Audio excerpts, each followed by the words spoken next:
नमस्कार दोस्तों, सर जी क्लासेस में आपका स्वागत है। तो हम लोग ज्योग्राफी का इम्पोर्टेंट क्वेश्चन सीरीज कर रहे थे, जो कि आपका ये बीपीएससी का असिस्टेंट इंजीनियर और जेपीएससी के असिस्टेंट इंजीनियर के जो मेंस एग्जाम आपके होने वाले हैं, तो उसके लिए काफ़ी हेल्पफुल रहेगा।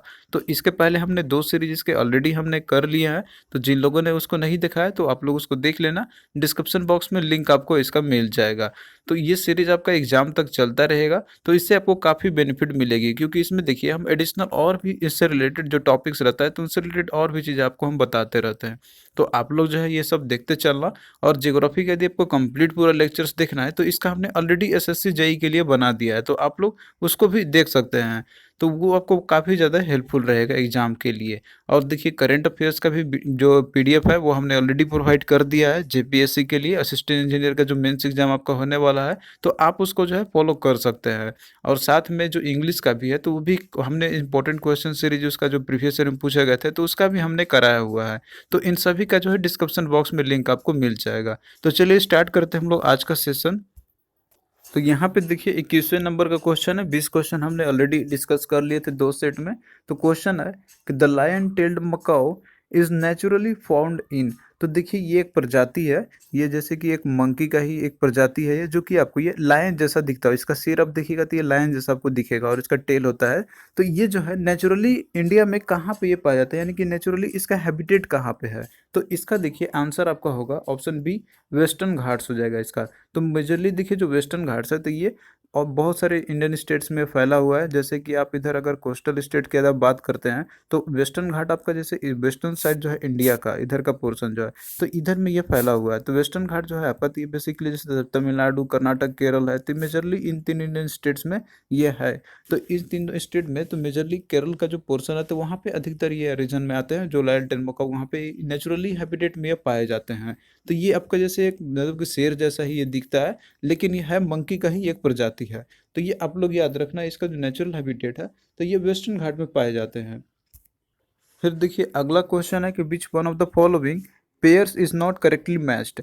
तो इसमें आपको बताना है कि कौन सा पेयर जो है करेक्टली मैच नहीं है। तो यहाँ पे देखिए आपका दिया हुआ है, हिल्स के बारे में दिया हुआ है, और ये कौन इंडियन स्टेट में कहाँ पे लोकेटेड है, तो ये सारा कुछ दिया हुआ है। तो देखिए आपको सबसे पहले ये जानना होगा कि जो ये हिल्स है, ये कौन कौन से इंडियन स्टेट में है। तो बेसिकली ये देखिए जितना भी आपके हिल्स यहाँ पे दिया हुआ है ऑप्शन में, तो ये सारे नॉर्थ ईस्टर्न स्टेट के ये सारे हिल्स हैं। तो यहाँ पे देखिए आपको लिस्ट में ये सारे जितने भी हिल्स हैं, मतलब कि जो नॉर्थ ईस्टर्न स्टेट्स के हैं, तो यहाँ पे आप देख सकते हैं। जैसे असम की हम बात करते हैं, तो इसमें जो इंपॉर्टेंट हिल्स है, तो ये आपको याद रखना है, ये एग्जाम में पूछा आता है। तो इसमें है मिकिर हिल्स है। उसी तरीके से नागालैंड की हम बात करते हैं, तो यहाँ पे देखिए नागा हिल्स है। तो आपको तो ऐसे ही याद हो जाएगा, नागालैंड और नागा आपका दिया हुआ है।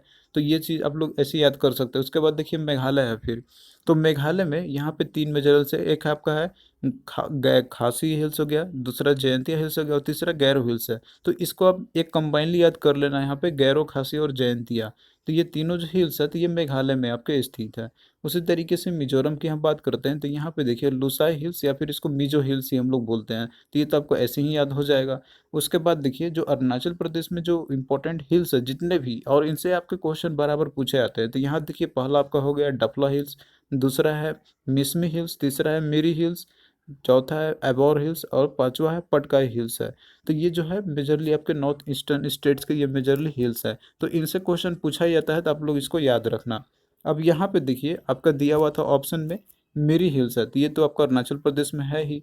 उसके बाद मिकिर हिल्स है, तो ये असम में है ही।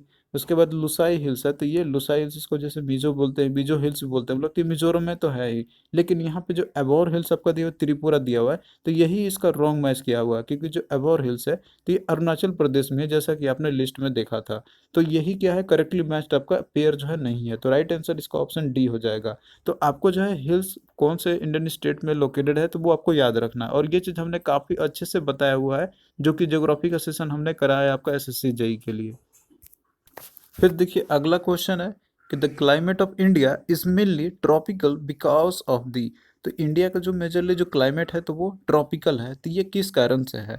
तो इसका देखिए राइट आंसर आपका हो जाएगा location of Himalaya in the north, तो राइट आंसर ऑप्शन बी इसका हो जाएगा, क्योंकि देखिए जो हिमालय है नॉर्थ में, तो उसके चलते मेजरली जो इंडिया का क्लाइमेट है तो वो जो है ट्रॉपिकल है। अब देखिए जो ट्रॉपिकल क्लाइमेट हम लोग किसको बोलते हैं, हम लोग तो इंडिया का जो लोकेशन है, मतलब वर्ल्ड मैप यदि आप देखिएगा यहाँ पे, तो मेजरली जो इंडिया का पार्ट है तो वो ट्रॉपिक रीजन में इसके आते हैं। अब जैसे यहाँ पे बहुत सारे मतलब कि जो वेराइटी ऑफ क्लाइमेटिक रीजन्स होते हैं यहाँ पे इंडिया में, जैसे आप अगर बात करते हैं यहाँ पे ट्रॉपिकल का, तो मेजरली जो साउथर्न जो पार्ट है इंडिया का, तो वो जो है टेम्परेट क्लाइमेटिक कंडीशन के अंदर में आते हैं। और बाकी देखिए अगर आप ऊपर जाते हैं हिमालयन नॉर्थ की तरफ में, तो वहाँ पे अल्पाइन और टेम्परेट टाइप के जो क्लाइमेट है वहाँ पे आपको मिलेंगे। इसी तरीके से बाकी जो एलिवेटेड रीजन्स होते हैं तो यहाँ पे सस्टेन स्नोफॉल होते रहते हैं। तो इस तरह से बहुत सारे हैं, लेकिन जो मेजरली यहाँ पे जो क्लाइमेटिक कंडीशंस है तो वो ट्रॉपिकल है, क्योंकि इंडिया जो है तो ट्रॉपिक रीजन में ये लोकेटेड है। अब यहाँ पे देखिए मैप में आप लोग देख सकते हैं, यहाँ पे जैसे वर्ल्ड मैप की यदि हम बात करते हैं तो ट्रॉपिकल रीजन तो होता है आपका यहाँ पे, तो वो हम लोग बोलते हैं यहाँ पे जैसे ट्रॉपिक ऑफ कैंसर आपका ऊपर है, और उसके बाद नीचे एक आपका ट्रॉपिक ऑफ जो मतलब कि जो नीचे वाला जो लाइन आपका यहाँ पे है, जो कि आपका यहाँ पे हम लोग इसको बोलते हैं ट्रॉपिक ऑफ कैप्रिकॉर्न बोलते हैं, ऊपर ट्रॉपिक ऑफ कैंसर आपका है। तो और बाकी बीच में इक्वेटर है, तो इनके बीच का जो रीजन होता है इसको हम लोग बोलते हैं ट्रॉपिकल जोन्स बोलते हैं हम लोग। तो ये चीज़ आप लोगों ने पहले भी देखा होगा और मैंने आपको पहले भी बताया हुआ है।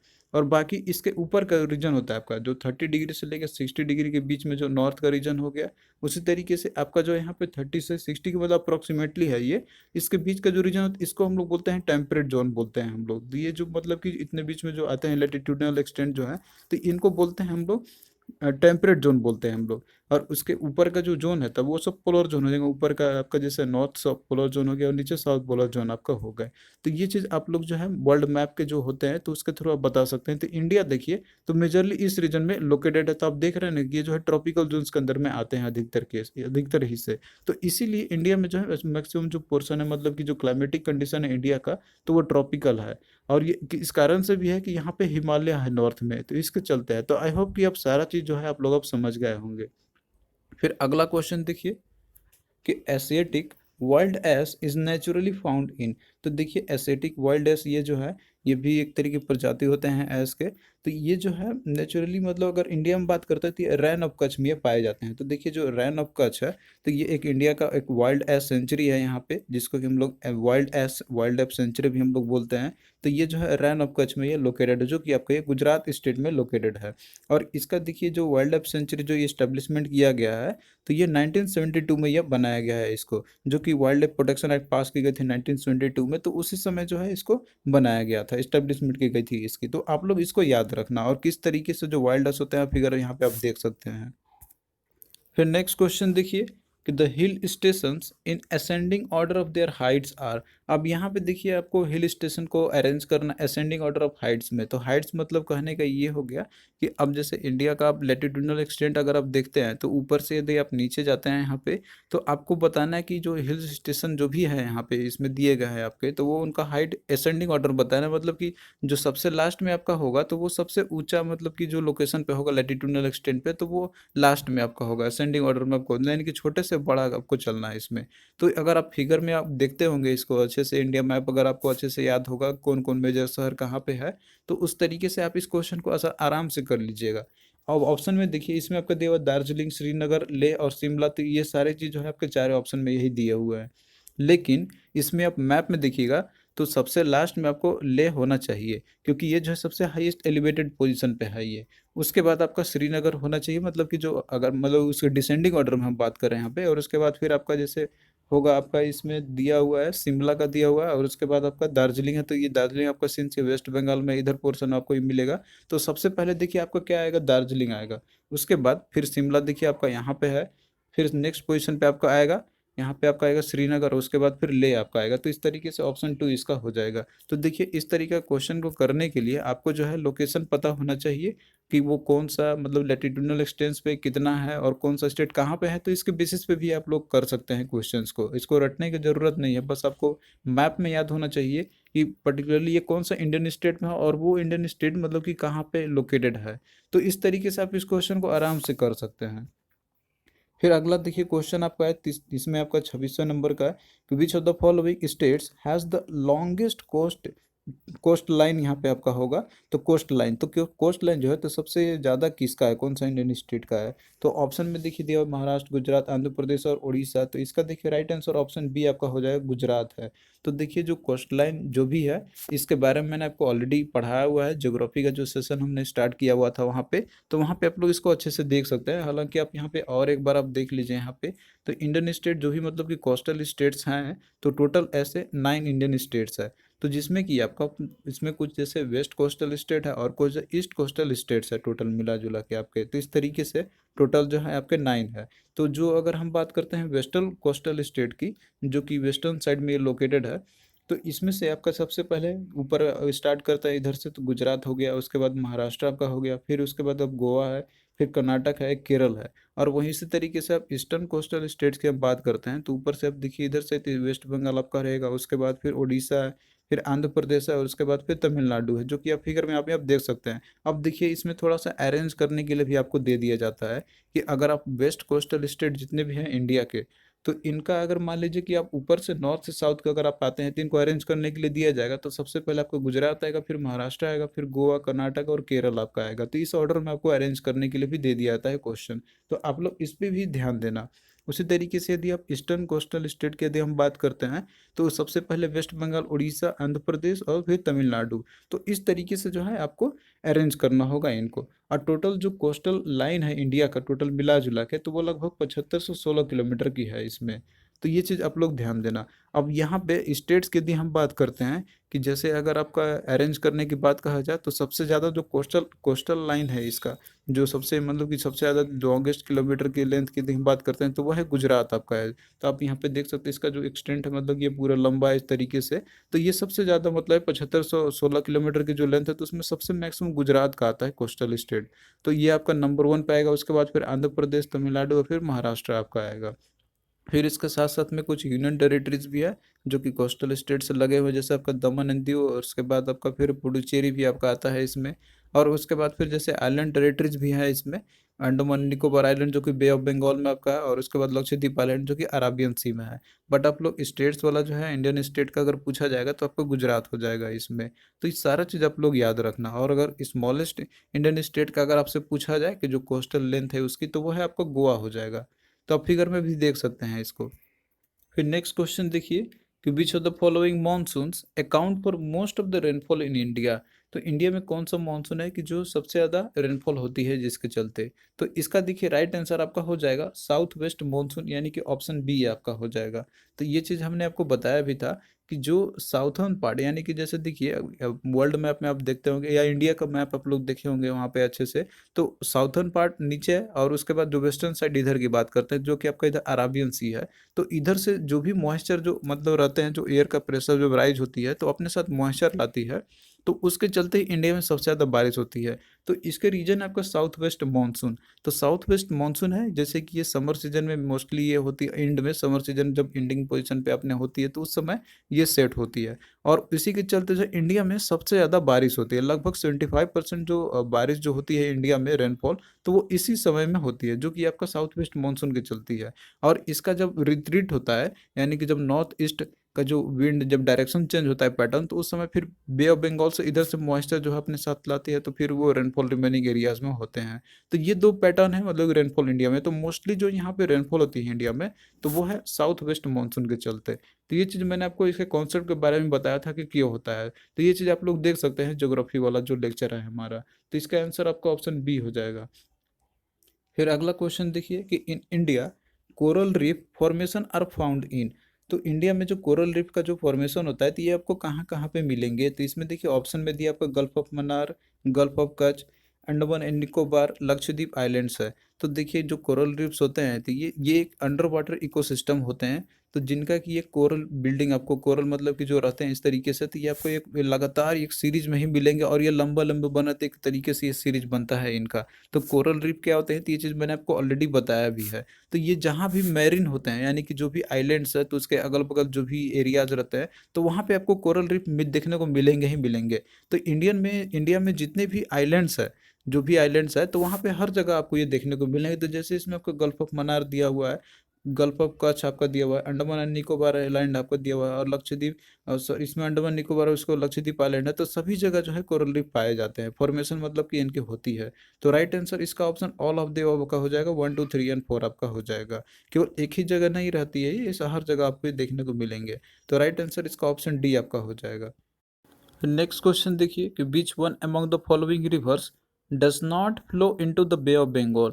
तो बे ऑफ बंगाल में कौन सा इनमें से नदी है जो फ्लो नहीं करती है। तो देखिए जो रिवर सिस्टम जो मैंने आपको बताया था, तो वहाँ पे जितने भी रिवर्स है जो ईस्ट फ्लोइंग है या फिर जो वेस्ट फ्लोइंग है, तो उनका एग्जाम्पल मैंने आपको वहाँ पे बताया था। और इसके पीछे रीजन्स ये होते हैं कि मोस्टली जो रिवर्स आपके होते हैं तो वो सारे के सारे ईस्टर्न फ्लो मतलब ईस्ट में फ्लो करते हैं, बे ऑफ बंगाल में जाके ड्रेन करते हैं। तो इसके पीछे रीजन्स है वेस्टर्न घाट, क्योंकि देखिए जो वेस्टर्न घाट है तो ये इसके हाइट के चलते जो है तो मेजरली जो रिवर तो इनका डायरेक्शन तो ऑब्स्ट्रक्ट कर देता है, और ये जो है सारे के सारे मतलब लगभग जो है वो ईस्ट में फ्लो करते हैं। लेकिन कुछ ऐसे भी हैं आपके नदी हैं कि जो कि ड्रेन करते हैं अराबियन सी में जाके, यानी कि वो वेस्ट फ्लोइंग रिवर्स है। तो यहाँ पे एग्जाम्पल्स में आपका उनका दिया हुआ है सारे का। जैसे यदि हम बात करते हैं यहाँ पे आपका वेस्ट फ्लोइंग रिवर का, तो इसमें आपको मेन दो नदियाँ आपको याद रखना है, एक है नर्मदा और दूसरा है तापी है। इसके अलावा और भी है, लेकिन ये ड्रेन नहीं करते हैं अरबियन सी में, या जाके फिर ट्रिब्यूटरी होते हैं, ये मिल जाते हैं दूसरे नदी के साथ। तो वो आपको जैसे माही नदी हो गया, साबरमती हो गया, लूनी नदी हो गया, तो ये ड्रेन नहीं करते हैं ओशन पे, सबको नर्मदा और तापी नदी है जो आपको याद रखना है यहाँ पे। और इसके बाद में देखिए यहाँ पे जो ईस्ट फ्लोइंग रिवर्स है जो कि इधर बे ऑफ बंगाल में आके ड्रेन करते हैं, तो उसमें आपका बहुत सारे आ जाएगा लिस्ट में आपका, जैसे कि सुवर्णरेखा नदी हो गया, महानदी हो गया, गोदावरी हो गया, कृष्णा हो गया, कावेरी हो गया। तो ये सारे आपको पेनिनसुलर रिवर्स का एग्जाम्पल है। और इसके साथ साथ में गंगा नदी भी है और ब्रह्मपुत्र नदी भी है, जो कि वो भी ड्रेन करते हैं बे ऑफ बंगाल में, लेकिन ये पेनिनसुला का पार्ट ये नहीं है। और पेनिनसुलर रिवर जो होते हैं बेसिकली, तो ये सारे के सारे ये सीजनल रिवर्स होते हैं, यानी कि ये टोटली डिपेंडेंट होते हैं रेनी सीजन के ऊपर में।